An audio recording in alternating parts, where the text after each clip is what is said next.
கடந்த நிதியாண்டில் அதிக நன்கொடை பெற்ற கட்சிகளில் 2244 கோடி ரூபாயுடன் பாரதிய ஜனதா கட்சி முதலிடத்தில் உள்ளது.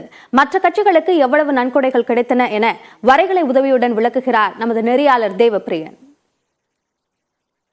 கடந்த ஓராண்டில் அரசியல் கட்சிகள் பெற்ற நன்கொடை தொடர்பான விரிவான தகவல் தற்போது வெளிவந்திருக்கு. அரசியல் கட்சிகள் பெறக்கூடிய நன்கொடைகள் அவ்வப்போது அரசியல் களத்தில் மிகப்பெரிய பேசுபொருளை ஏற்படுத்தும்.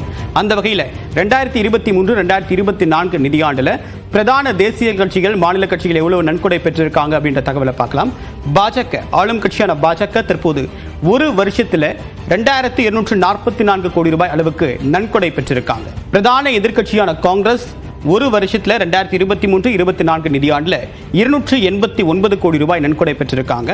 முக்கியமா பகுஜன் சமாஜ் கட்சி ஒரு மாநில கட்சியாக இருந்து தேசிய கட்சியாக அங்கீகாரம் பெற்றிருந்த பகுஜன் சமாஜ் இந்த நிதியாண்டுல எந்த விதமான நன்கொடையும் பெறப்படவில்லை அப்படின்ற நில் ரிப்போர்ட் அவங்க சப்மிட் பண்ணியிருக்காங்க. மாநில கட்சிகள்ல யாரெல்லாம் அதிக நன்கொடை வசூல் செஞ்சிருக்காங்க அப்படின்னு பார்க்கும்போது BRS பாரதிய ராஷ்டிரிய சமிதி தெலுங்கானாவை பூர்வீகமாக கொண்ட ஒரு கட்சி 580 கோடி ரூபாய் அளவுக்கு நன்கொடை பெற்றிருக்காங்க. இப்ப அந்த கட்சி ஆட்சியில் இல்லை அப்படின்றது நம்ம கவனிக்க வேண்டிய விஷயம். YSR காங்கிரஸ் கட்சியை பொறுத்த வரைக்கும் 184 கோடி ரூபாய் கடந்த நிதியாண்டில் அவங்க நன்கொடை பெற்றிருக்காங்க. தெலுங்கு தேசம் கட்சி இந்த முதல் ரெண்டு கட்சியும் தற்போது ஆட்சியில் இல்லை அப்படின்னு நம்ம கவனிக்க வேண்டிய விஷயம். தெலுங்கு தேசம் கட்சி அண்மையில் ஆந்திராவில் ஆட்சிக்கு வந்த கட்சி ஒரு நிதியாண்டில் 100 கோடி ரூபாய் அளவுக்கு அவங்க நன்கொடை பெற்றிருக்காங்க.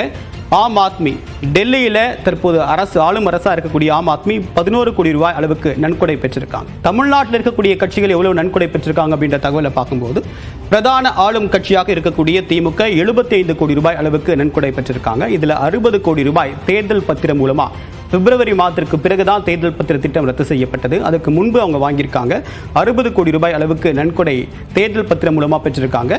ஒட்டுமொத்தமாக 75 கோடி ரூபாய் பெற்றிருக்காங்க அப்படின்னு தரவு இருக்கு. அதிமுகவை பொறுத்த வரைக்கும் 5,76,00,000 ரூபாய் அளவுக்கு கடந்த நிதியாண்டு நன்கொடை பெற்றிருக்காங்க. தேமுதிக நன்கொடை எதுவும் நாங்கள் வாங்கல அப்படின்னு சொல்லிட்டு நில் ரிப்போர்ட் ஃபைல் பண்ணியிருக்காங்க. ஸோ 2024 பிப்ரவரியில் தேர்தல் பத்திரம் திட்டத்தை உச்சநீதிமன்றம் ரத்து செஞ்சது விஷயம் எல்லாருக்கும் நினைவில் இருக்கும். ஸோ யாரெல்லாம் இந்த நன்கொடை அதிக அளவுக்கு அள்ளி கொடுத்திருக்காங்க அப்படின்னு பார்க்கும்போது Megha engineering, serum institute, Bharti Airtel, future gaming அதாவது லாட்டரி அதிபர் மார்டினுக்கு சொந்தமான ஃபியூச்சர் கேமிங் நிறுவனம் அதிக அளவுக்கு நன்கொடை கொடுத்திருக்கிறத இந்த தரவு உறுதிப்படுத்தியிருக்கு.